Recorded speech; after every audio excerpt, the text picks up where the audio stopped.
Hi everyone, welcome back to another board game tier list. We're talking some more Dune Imperium, and this one is going to be the Dune Imperium Intrigue cards tier list.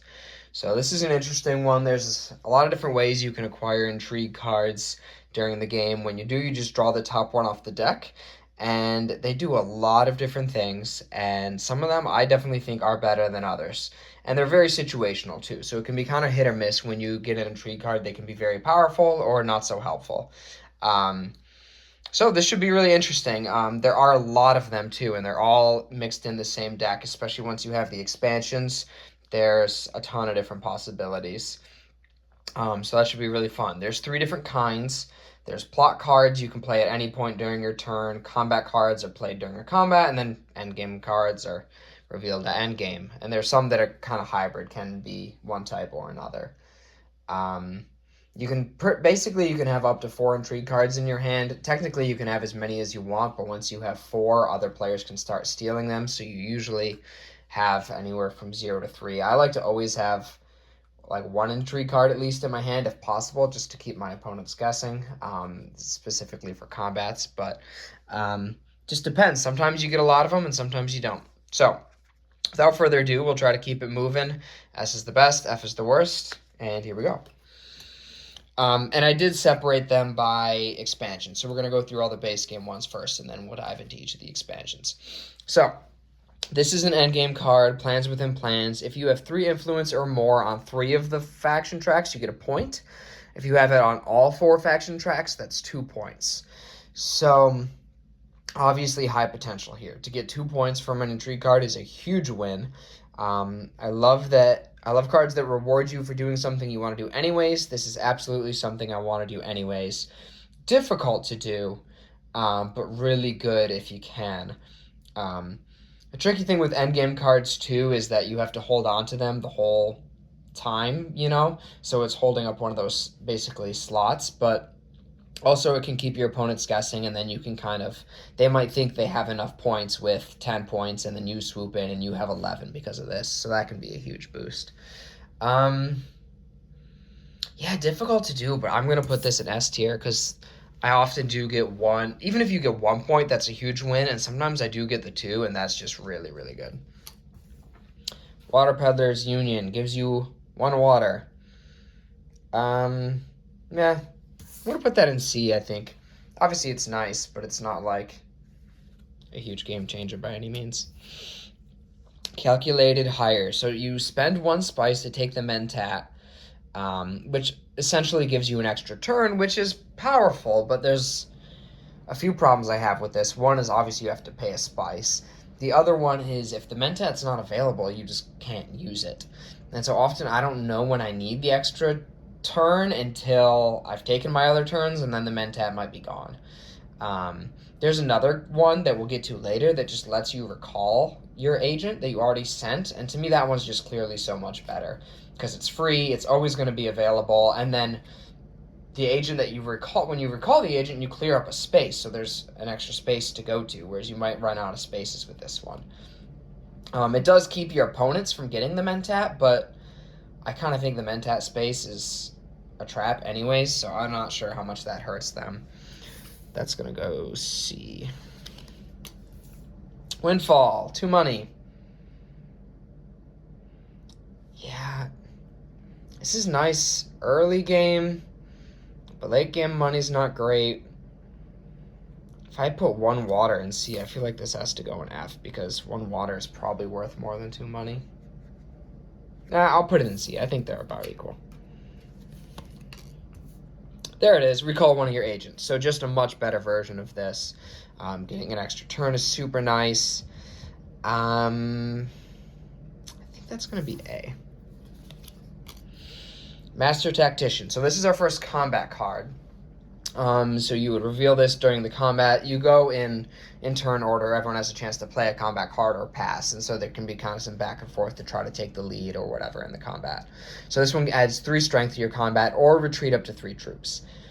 The flexibility is nice, but I really don't like the second half. I think retreating is not a very powerful mechanic. It doesn't actually add any value. It just helps you kind of try to undo your mistakes. And normally would just rather hang on to it for the 3 daggers. If you're retreating 2 or 3 troops, that technically would probably give you more strength in the long run, but it's hard to retreat 2 or 3 troops without losing out on some kind of reward, so I'd normally just rather hang on to this.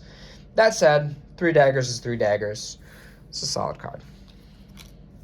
Oh, there's another one. A private army. 2 spice for 5 daggers. So obviously 5 is, better than 3, but I think the cost is expensive enough that that's also just going to be a B. Nothing too crazy. Infiltrate. Enemy agents don't block your next agent at board spaces this turn. Super cool, especially in a 4-player game. One of the biggest challenges is other people taking your spaces. This gets you around that. So I think that's going to be an A. That's pretty much always going to be useful at some point. And so that's the thing. A lot of these are like situational. They may or may not be helpful, but these are pretty much just always going to be helpful at some point. If you have a seat on the High Council, that's 2 spice. So 2 spice, I think that's better value probably than some of these, but you need a High Council seat. It's still not amazing. I think that's going to be an F. Poison Snooper. Okay, this one's cool. Look at the top card of your deck, draw or trash it. So a trash is a really good ability. If you just draw it, that feels like less value, but it's nice that you have the flexibility and the choice there. I think that's going to be A. Dispatch an Envoy. Any card has all 4 faction icons. So that's sweet because it's hard to get to the faction spaces and they're super valuable. That can allow for some interesting combos potentially. Yeah, I think that's an A. Secret of the Sisterhood. So this just gives you a Bene Gesserit influence. Getting influence is super good. Obviously, you don't have a choice. It's just that one track. But I still think that's good enough to be an A. Another private army. Interesting, all the combat cards are B so far. I don't think that's how it's going to always be, but Water of Life. You spend a water and a spice to draw 3 cards. So obviously drawing 3 cards is a big deal. The research station space costs 2 water to draw 3 cards, so in a way this is better value. Plus it doesn't take a turn. You can just do it whenever. So I think that's pretty nice, but it is expensive enough that I think I'm going to keep it in B. Demand respect. When you win a conflict, you gain any influence or spend 2 spice to get a double influence. I do really like this. Obviously the downside is you have to win a combat, so you have to get that trigger, but you're obviously going to want to do that at some point. So it does reward you for doing something you want to do anyways. Great bonus. I mean, even 1 influence in any track is great, but if you get the 2 spice, that's just a power move that you can win a combat, get a big reward, and then go up to. I think that's going to be S. Okay, these are interesting. You can spend 7 money for a point. So obviously getting a point is huge. 7 money is very expensive. But a lot of times late game, you have extra money that you don't necessarily know what to do with. It's nice that you can get the point without having to hold on to it for endgame. And sometimes the endgame points are frustrating too because they don't allow you to trigger endgame, whereas this can actually help you trigger endgame. I'm going to put in an A. Guild authorization. So just like Secret of the Sisterhood, I think in Ix, this one is extra powerful because you need the 2 guild influence, especially if you get this early game. But otherwise, it's kind of the same. Tiebreaker. So this is our first hybrid one, I think. It can be used as a combat card for 2 daggers or 10 spice endgame. That matters because if you're tied, the amount of spice you have is the tiebreaker.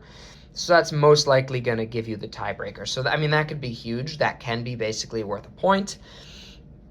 I think it's probably best held for the endgame ability because 2 daggers isn't much. But if you're in a pinch and 2 daggers is going to win you a combat, that can be more valuable. So I like the flexibility. I think I'm going to put it in B. I don't think either ability is like crazy, but it's just good. Oh, there's another Poison Snooper. Ambush.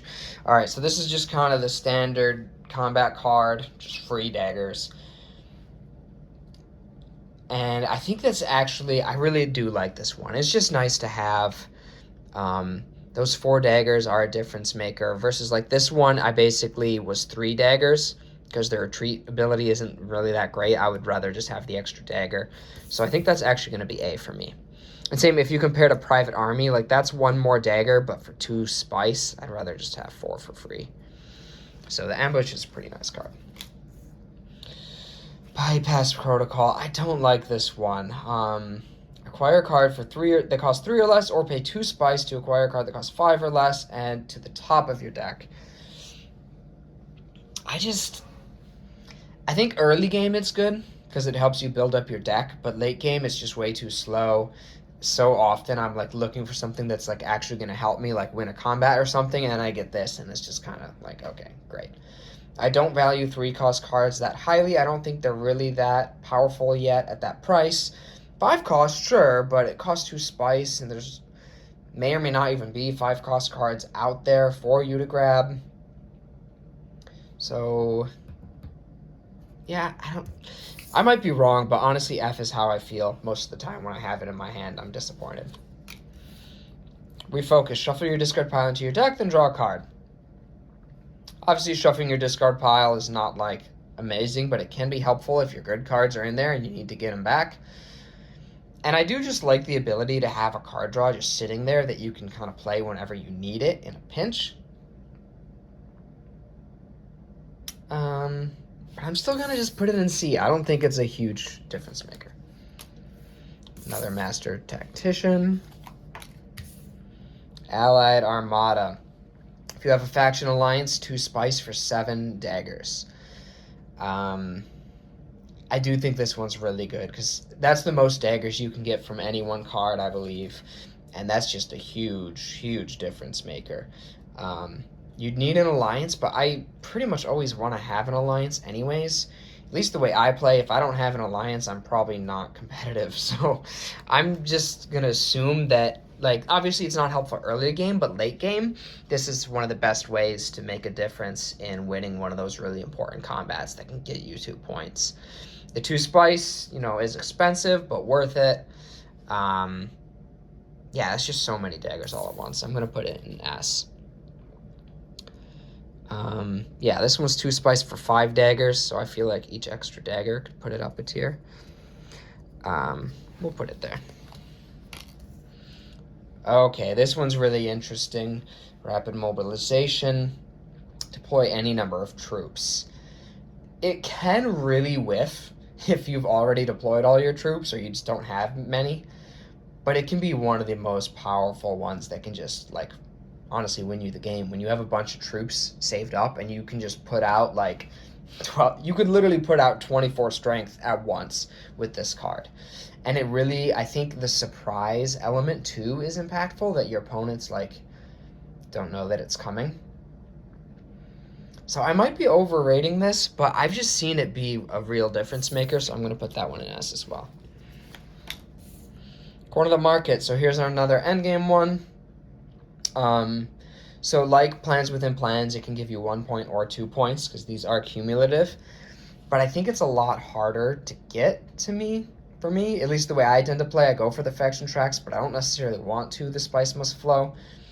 A lot of times when I purchase the Spice Must Flow, I want to trash it, but this makes you keep them in your deck, which stinks. It can still be a point or 2, which is powerful, but I don't think it's as good as Plans Within Plans, so I'm between B and A. Honestly, I'm going to put it in a B. I feel like I often get that, and it just sits in my hand, and I don't get any points from it. No other ways, so this is going to be at least A. Honestly, I think it might be S, because I feel like the Fremen track is more valuable than the others, because you need the 2 Fremen influence to get water. So yeah, I'm going to put this in S. No, I don't think I can quite get it there, because I think it is limited that you only have that 1 track. Double Cross. 1 Solari, an opponent of your choice loses 1 troop in the conflict, and you deploy 1 from your supply. Super nice. That's basically a 4 strength card for 1 money. You obviously have to do it during your turn, not during the combat, so different from this. Um, you can be really nasty with this too. I mean, sometimes if someone has one troop in the combat, you can just take them out and just take their third place reward. So there's some interesting possibilities here. I think that's an A. It's a nice card. Recruitment mission, gain 1 during your reveal turn. You may put cards you acquire on top of your deck. Yeah, that's B. That's helpful. You can save it for when you really need that 1 more to get a Spice Must Flow, or you can use it early to just get a good card on top of your deck. It's just decent. Favorite subject, that's also going to be A along with all the other ones. What I will say about this one is I like it a lot because the points from the faction track are important, but I don't often want to go to Empire spaces, so this gives me a way around it. Also, when you get to 4 Empire influence, you get 2 troops as the bonus, but you're normally not going to be able to deploy them because you normally go there from going to an Empire space.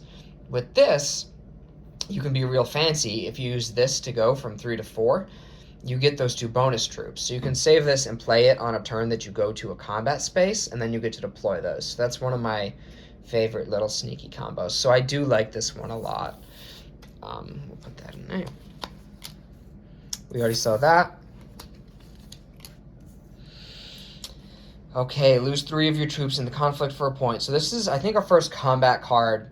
You would play it during the you would play during the combat like these other ones, but doesn't actually give you strength. It actually hurts your strength. So it's tough. Obviously a point is huge, but it's tough to do that in a way that isn't a big sacrifice. So I'm gonna put it in B. All right, 2 money for any 1 influence. I think that's really strong. I think the fact that you can do it at any point allows you to kind of do a power move where you get 2 at one time. You can do the 2 troop combo thing, like I said before. You can use it early game to get up to the 2 influence lines that you need. Obviously, you have to pay the money, but 2 money is not that bad a price, and just the flexibility is really strong. So that's going to be S for me. All right, at the start of your turn, draw a card. You may pass your turn. I really don't know if I've ever used the passing ability. I would much rather be on the early end of the turn order than the later end usually. So I don't think that part's very good. I think drawing a card is still valuable. It's basically about as valuable as this one just because of the drawing a card. So that'll be a C. Ambush, we already saw. That's an A. When you win a conflict, gain 3 spice. That's nice for sure. 3 spice and 1 card is pretty good, but you do have to win a conflict, which I think can be tricky. And then, yeah, it's going to be C. I think that's kind of hard to get. Sleeper must awaken. 4 spice for a point. So it's like our Chom shares up here with 7 money for a point. This is 4 spice. I don't think this one's quite as good because I think the spice is more costly, and you pretty much always are going to have another way to use spice. You don't always have another way to use money. So that's going to be B. Charisma, gain 2 during your reveal turn. We had one earlier that gave you 1, and you could put it on top of your deck. This doesn't have that ability, but 2 is pretty significant. Definitely helpful for getting a Spice Must Flow. It's going to be B. Reinforcements, pay 3 money for 3 troops. If it's your reveal turn, you may deploy those. I think this one's really good way to get a lot of strength. That's essentially 6 strength, which is more than almost any of these other cards. It's kind of a surprise attack during your reveal turn. Obviously, you have to have the 3 money. Between A and S... And honestly, I think it's S. I think getting 6 strength is pretty big. No, I'm going to keep it in A. All right. So there's our base game. A lot of A and B. There are some that I'm not a big fan of, but most of them really are pretty solid. So when you get an Intrigue card, you can feel pretty confident. And then there's a few that stand out there. All right, moving on to the Ix expansion. Second wave, so 2 daggers and deploy up to 2 units from your garrison to the conflict. So if you have 2 units to deploy, that's adding 6 strength, which is really good. But you do have to have the units, and then obviously you won't have them for the following round. If you don't have the units, 2 daggers is pretty crappy. I'm going to put it in A. War chest, 2 money for 4 daggers, or if you have 10 money or more, it's an endgame point. So 4 daggers obviously is here, but this has a cost. But it also has this other ability, and so I think that flexibility makes it just as strong. Put it in there. Got a lot of A's. Finesse. This one's really funky. You can lose an influence to gain an influence. So it's a net nothing, but I think it is valuable still just because of some of the different possibilities that can do. You might lose an influence where you don't need one, and then it gives you a point or it gives you an alliance. That can definitely be helpful. Or 2 daggers. So flexibility is nice. 2 daggers isn't much. I think that's a B.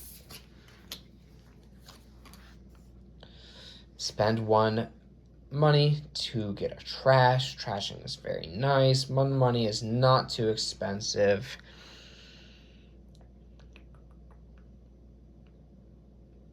I think it's going to be A. If you have a seat on the High Council, 2 troops. I do love the 2 troops. Is a nice bonus, and like you can play this whenever you're out of combat space. You get to deploy them. My only hang-up is you do need a High Council seat, and I think especially in Ix, High Council seat I'm less likely to come by. So I'm actually going to just put this in C. Because if you think about it, that's only 4 strength. This is 4 strength. Yeah.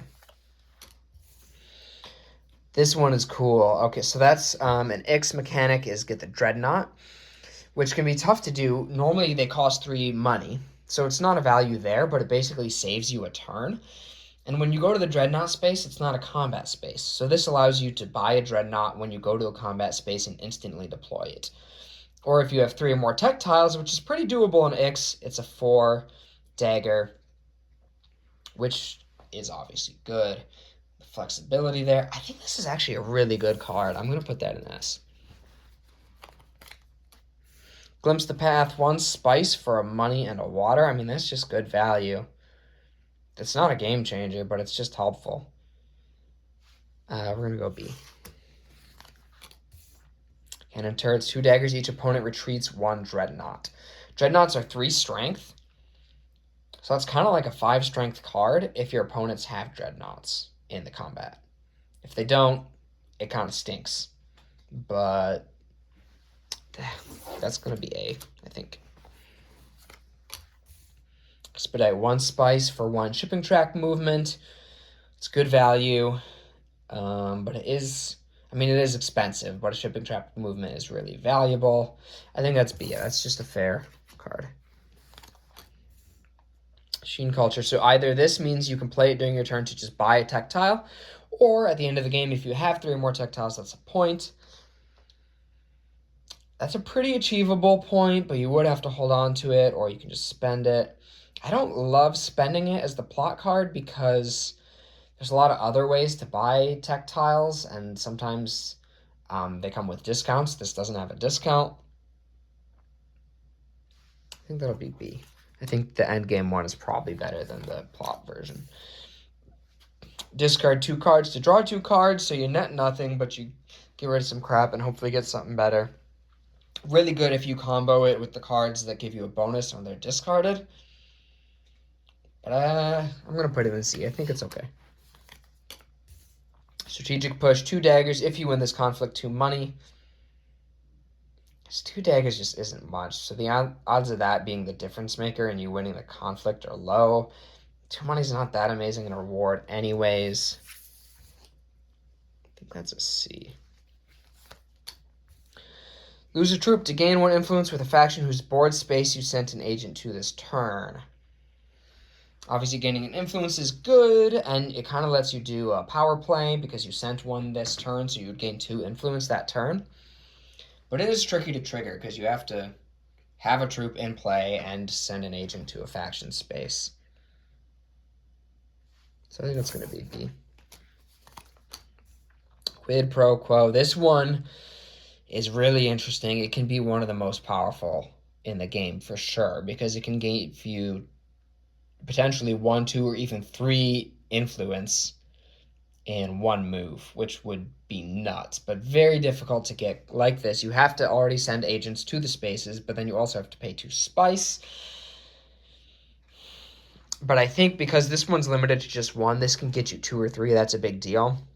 So I do think it's going to go to A, but it's too difficult to be an S. Okay, this one's really funky. There's 4 different triggers to meet. If you do 3 of them, you get a point. If you do all 4, you get 2 points. Just very difficult to do them all. You need 2 dreadnoughts or a Spiceman's Flow, 4 influence on 2 tracks, or High Council seat. It's just very hard to get 3 of those. Very, very hard to get 4 of those. But, I mean, it is a big reward, so I'm going to put it in B. When you deploy 4 more units to the conflict in a single turn, you get a shipping track movement. So, 4 units is a lot. You're probably going to do it at some point, but at that point, is that shipping trap movement going to be helpful if it's late game? I'm going to put that in C. I think, I don't know. The Baron in the base game has to deploy 4 units, and when he does that, he gains 2 influence, which is obviously a much bigger bonus, and that's fine because, you know, that's his leader ability, but I know from playing him that 4 units is not always easy to get, so. Blackmail, lose 1 influence for 5 daggers. 5 daggers is a lot, but losing an influence is pretty costly. Private Army was 2 spice for 5 daggers. I think I'd rather pay 2 spice, so honestly that's going to be a C for me, which might be crazy because 5 daggers is a lot, but... Alright, so there's Ix added in. As you can see, most of the cards are plot cards, followed by combat, and then the endgame cards are pretty rare. On to the Immortality expansion. Vicious Talents. I like this one a lot. So obviously it gives you combat strength, and it scales based on where you are on the Talaxu research track. So obviously if it's 2 daggers, that's pretty bad. 4 daggers was here. 6 daggers would be a no-brainer S, because it's free. I think research level 1 is pretty attainable. Research level 2 is doable, but it's pretty tough. So I think most of the time this is probably a 4, and I do think it belongs in A. I can think it averages out there. This one's really funky. The plot ability is not very good. It's just 1 spice. The endgame ability gives you a point, but it's tough to get because you need to have 3 spice and be at research level 2. The flexibility is cool, but neither ability is great on its own, so I think it's going to be C. Interesting card, though. Breakthrough just gives you a free research. That's cool. That's helpful. That's one of the main mechanics of the expansion, so I like that. Illicit dealings. See, that's just better, though. Moving along the Talaxu track, to me, is generally greater value than moving along the research track, because it directly leads to points, which is pretty powerful. So that's going to be an A. Use 2 of your troops in the conflict for a movement on the Talaxu track and 2 specimens. It's a nice reward, but it does cost you. It's hard to lose 2 troops without giving up some sort of combat reward.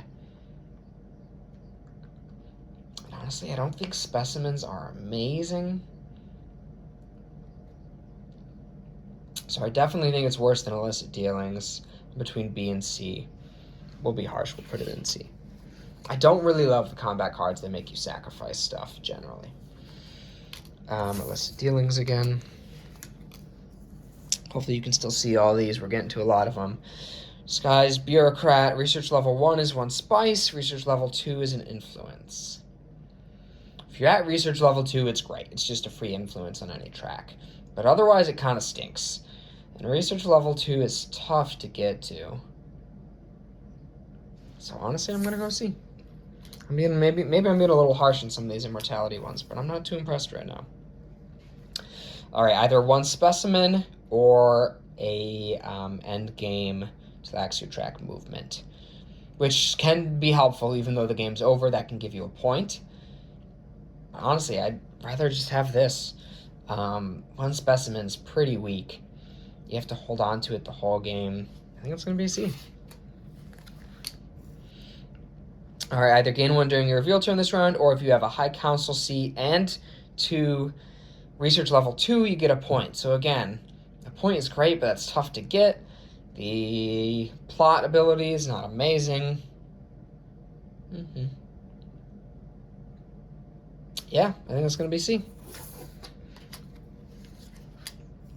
Retreat 2 of your troops for 3 money. Don't love that. Endgame, if you have 10 money or more, that's a point. Yeah, C. Harvest cells. Now this one I do like. When you lose at least 3 troops at the end of a conflict, get 2 specimens. You may also acquire a Talaxu card paying its normal cost. So the reason I like this is because you don't have to lose the troops during the conflict. It triggers when you lose troops at the end of the conflict, which is confusing. I wasn't sure at first, but when I played it on the app, it let me do it the better way of reading it. So you don't actually have to sacrifice anything. You just have the troops out there. Whether you win or lose the conflict, the troops die. So you just have to deploy 3 troops and have this. The reward is pretty cool. Like I said, I don't value specimens super highly, but you get 2 of them and then you can instantly use them. So I think that's pretty nice. I'm actually going to put that in A just because it's kind of a free. Here's another one. Vicious Talents again. Also an A. Counterattack. Deploy up to 2 troops from your garrison to the conflict, or if an opponent played a combat intrigue card in this conflict, 4 daggers. So that's really interesting. Basically, if you're in the lead in the combat, this is a good card to have because it just guarantees that you're going to be able to counter whatever your opponent does. But it doesn't help you pass anybody if you're not in the lead, unless you use it during the plot phase. I think that's a solid B. And Gruesome Sacrifice, we already saw. All right, so that's everything from Immortality. Felt like there were a lot of combat cards there, which was interesting. 1 expansion left, Bloodlines. My disclaimer, I don't know these ones as well, but let's see. Return the Favor. 1 dagger for each faction where we have 2 influence or more is another dagger. So obviously much stronger late game, not very good early game. Potentially for 5 free daggers. Tough to get to. I do like things that reward you for doing what you already want to do. I normally like to get to 2 influence on every track by the end of the game, but that's like late. I think it's hard for this to be more than 3 or 4 daggers. So I don't think I can put it in S. I think it's kind of in that B-A range. I'm going to go B because it just isn't very good early game. Honor Guard. It's your troop recruiting or Sardaukar commander, including when you acquire one, costs you 1 less this turn. So that's helpful for the combat. Sardaukar commanders are great. 1 Solari is not a big difference maker. But I do like that you can do this on a combat space, immediately deploy that troop and the Sardaukar commander. I'm going to put it in B. Alright, sacrifice an influence to gain an influence. I think we saw that earlier somewhere. Or trash a card from your discard pile that costs 1 or more for 4 daggers. That costs 1 or more is the big thing that keeps this from being just totally a slam dunk, because you actually have to sacrifice a good card. But that's interesting. I think we're going to go B. I like the flexibility. Both things have strong rewards, but are also potentially costly. All right, 3 daggers, or flip 2 of your face-up conflict cards to get a point. So this is kind of designed for Uprising, where you keep the conflict cards after you win them, and if you get 2 with matching symbols, they give you a point. So this is a way of basically getting the point, even if the symbols don't match. But ideally, you would just get matching symbols. So honestly, the 3 daggers is probably the better use, ideally. It's going to be B. 3 daggers, if you have 1 or more sandworms in the conflict, you gain an intrigue card. Yeah, that's going to be A. I think the 3 daggers alone puts it in B, and then that bonus thing puts it up another tier. Sleeper unit, 1 spice for a spy, or recall a spy for 2 troops. Or not 1 spice, 1 Solari. Spies are pretty good. 1 Solari's not too costly. Yeah, I'd be happy about that. Sacred Pools, discard a card for a water, or endgame you need 3 water or more for a point. It's going to be B. Coercive Negotiation. When you deploy 3 or more units to the conflict in a single turn, reveal 3 contracts in the bank, take 1, and trash the other 2. I don't really love contracts. The fact that you get to choose between the 3 is nice, but it's also not like you have to deploy troops to trigger it in the first place. So that's going to be C for me. All right, retreat one or 2 of your troops to buy a tech tile at a discount of 1. If you have 3 more tech tiles, you get a point. I think it's a lot harder to get to 3 tech tiles in Bloodlines than it is in Ix. To me, they both have tech tiles, but you come by them in different ways, and I think it's a lot tougher in Bloodlines. So I think that bottom part is tougher to get. The top part is nice because then it does let you get them, but you have to retreat troops. At least you get to retreat them instead of sacrificing them, but I think that's going to be C. All right, 2 Solari, or if you have 1 or more Sardaukar commanders in the conflict, 2 spice.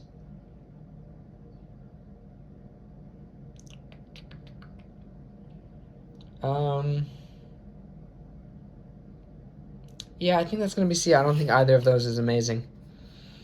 And it's not necessarily easy to get the bottom half. Each opponent spying on the board space where you sent an agent this turn must move that spy, then you spy on that space. Weird. It's a nice way to take control of a space that you might want to go to, but also it's hard to get to a space if your opponents are spying on there and you're not. Seems like a good way to make your friends mad, though. We'll go B. Discard a card to buy a tech tile at a discount of 1 spice, or if you have 3 or more tech tiles, choose 2. Whew. Choosing 2 is pretty huge. I'd say that's probably better than an endgame point.